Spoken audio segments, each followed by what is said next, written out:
Alam niyo po, ang hindi ko talaga maunawaan kung paano maiisip ng isang tao, ng isang grupo, na okay lang na party ka sa isang kontrata ng Comelec at tatakbo ka rin sa eleksyon na yun.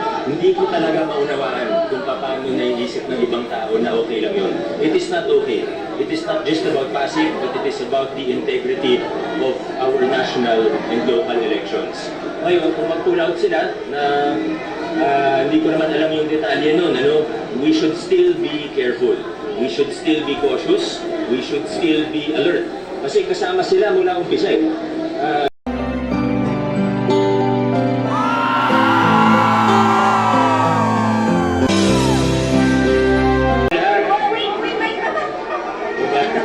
Sir, una, why run for re-election? Go ahead, sir. Well, first term, we started a lot of reforms. We introduced a lot of changes in the city. Second term, we started to institutionalize. Third term, ito na siguro yung masasabi nating exciting part. So we're really looking forward to the next 3 years. Tuloy-tuloy lang sa trabaho. Kung pwede lang, dire-diretso lang yung trabaho, no? Pero siyempre, napaka-importante itong ginagawa natin every 3 years. 8 programs to be re-elected. Yes, alam na ng tao yun. Alam na ng mga pasigeno yun. Alam naman nila yung mga ginagawa natin, mga prioridad natin.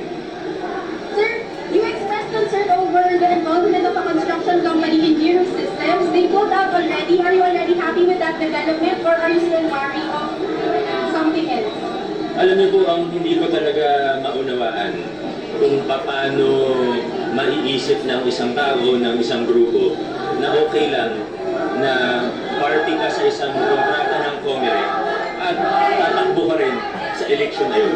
Hindi ko talaga maunawaan kung paano naiisip ng ibang tao na okay lang yun. It is not okay. It is not just about passing, but it is about the integrity of our national and local elections. Ngayon, kung mag-pull out sila na hindi ko naman alam yung detalye nun, we should still be careful. We should still be cautious. We should still be alert. Kasi kasama sila mula umpisa eh. Kasama sila mula umpisa. Kaya kailangan bantayan natin ng maigit. Sir, you mentioned na may tax violations kaso sa DPWH. Can you give us more details about this? Ang totoo po kasi niyan, ngayon kasi sinusubukan nilang balik na rin yung kwento. Pero ang totoo po kasi, nag-umpisa yung mga investigasyon ng nasyonal at ng lokal sa kanila. Wala naman, pare-pareho tayo walang ideya na papasok sila sa politika. Ngayon, di ba, sinasabi nila, and siguro, maupuhan nyo naman yung exact quote nung sinabi nung lalaki, si Mr. Curly, yung asawa nung nagbabalak na tumakbo mayor. Narinig nyo naman po yung sinasabi niya na kaya daw sila na, quote, napilitan tumakbo dahil daw sa akin. Anong klaseng intensyon, anong klaseng motivasyon yun para pumasok sa politika? Ito ang mensahe natin sa kanila. Yung pagpasok sa politika, hindi yan pwedeng excuse o hindi yan pwedeng shield para ipagpatuloy yung paglabag sa batas. Sumali sila sa politika o hindi, I will do my job. And part of my job is to make sure that the correct taxes are paid to the city. Part of my job is to make sure that the building code is enforced, lalo na pag ganyan kalaki yung mga structures na pinapatayo.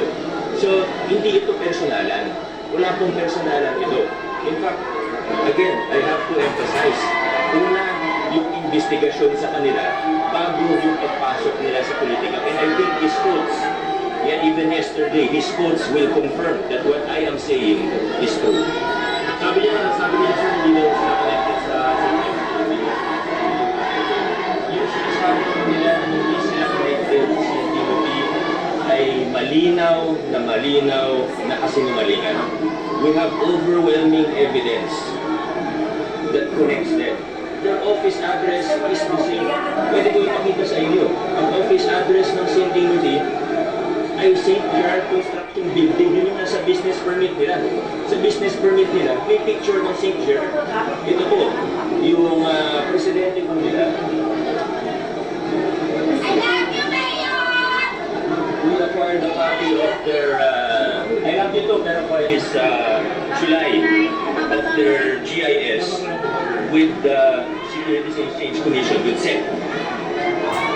Photocopy lang po ito, hindi ako certified true copy. Makikita niyo po, ang presidente nila, ang pangalan, Miguel Ventura. Ang residential address ni Miguel Ventura ay yung St. Gerard Building din po. Residential address po, dinidikit siya po nag-declare nito. Ngayon, sino po si Miguel Ventura? Ayon po sa kanyang Facebook profile, bago niya dinelete, siya po ay empleyado ng St. Gerard Construction. In fact, he is a marketing director of St. Gerard. Ngayon, marketing director nila, saan po nakakuha ng 888 million pesos para sa subscribe shares niya sa St. Timothy Construction? It doesn't make sense. It doesn't make sense. This seems to be some sort of violation of the malinaw na dami. Malinaw na malinaw po. Ngayon, bakit ko po pinakwento ito? Ito po yung picture niya, hawak-hawak niya. Siyempre galing sa St. Gerard. Siya po yan. Galing din to sa Facebook niya. Holding a price of 300,000 pesos sa galing yata isang Christmas party or pa-contest nila. So, malinaw na malinaw po yung ebidensya. Malinaw na malinaw po. Yan ang recent, siya yung presidente ng St. Timothy. Ito, copy ng GIS. Any of you can request from SEC. Public document po ito. Sir, devil's advocate, isn't this moot and academic already, given that St. Timothy was moot already? Yes, but they were part of the contract from the beginning. Mula procurement, mula bidding, hanggang kung kailanman sila na mag-withdraw. So, syempre, magkakakilala yan. They have been using the name. They have been using even behind the scenes, yung mga tao nila, pinagmamalaki na quote-unquote, hawak nila yung kontrata na yan ng COMELEC. Na ngayon, bakit ko ito binabanggit ngayon? Kasi ako dito sa Pasig, sa politika dito, okay lang naman ako eh. Hindi ko na kailangan ikwento to sa inyo. Honestly, okay naman ako eh. Kaya ako ito binabanggit. Kaya ako ito sinasa publiko. Because this is a matter of national importance. We have to make sure that our elections have integrity. Ngayon, nagpapasalamat po ako sa COMELEC, nagpapasalamat po ako kay Chairman Garcia for taking actions.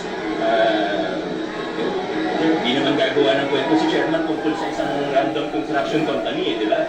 So I thank them for taking the appropriate actions or initial actions to ensure the integrity of our elections. But hindi pa po tapos. We still need to make sure that they truly do not interfere with the operations, with the machines. We need to ensure, we need to make sure, we need to watch carefully. Kailangan bantayan natin ng maigi para makasiguro tayo na hindi sila mag-interfere sa operations at sa mga machines, automated election machines. Nakasama po sila dyan, wala bidding hanggang po withdraw sila just a couple of days ago. Sir, sabi ni Curly, ginagawa na lang daw ito para daw mag-provoke sila tumakbo. Para lang daw may kalaban kayo. Ano sasabi? That is very stupid to say. Kaya inulit ko, nauna yung mga investigasyon kaysa sa pagpasok nila sa politika. Ang sabi nila, sir, kailangan daw sumula ko ng Kay Eusebio, akala ko ba wala sila sa politika? Anong motivation? Ang problema kasi, gagawa sila ng bawal, lalabag sila sa batas. There's so many investigations surrounding them, fraud, misdeclarations, paggamit ng laki, loans, in different contracts, meron pa silang tulay na remove. Hindi naman sa possible eh.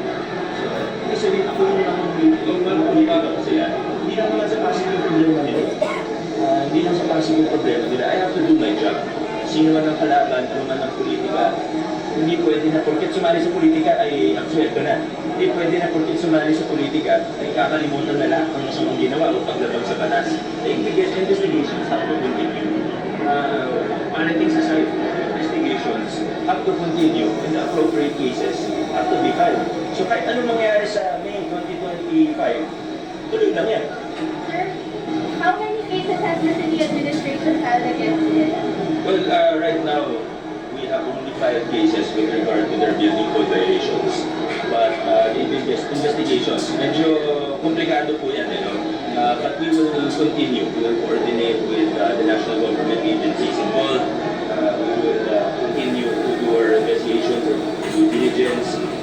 Sisiguraduhin natin na hindi malulugi ang gobyerno, magbayad sila ng tamang buwis, at kung may paglabag sa batas, dapat pantay-pantay. Hindi porket mayaman, hindi porket ay biglang sumali sa politika, ay kakalimutan na ang lahat ng paglabag sa batas. We only want to do what's right. Politics aside, we only want to do what's right. Sir, let's focus on your platforms. There's no perfect administration. What sector of governance do you think needs most improvement should you win a third term? Marami. Hindi ko naman sinasabi na perfect. Maraming halos lagi ko naman yung kinukwento din sa mga tao. Ang focus natin ngayon ay magpatuloy yung mga maganda, tapos kung may mga pagkukulang ay tunan natin. So, expansion of existing programs, marami na tayo sa pamilya. Halimbawa po, yung local senior pension, ngayon ang nabibigyan po namin ng local senior pension ay yung mga walang-wala po talaga. But in the next year or so, ang balak namin ay i-expand siya para doon sa may mga maliliit ng SSS or GSIS pension, 2,000 na pension, 3,000 pension, nagdagan. So, yan ang focus. Tingnan natin, of course, the new City Hall, and that's also one of the bigger projects. But that aside, it's really improving all services. Iniisa-isa natin yan.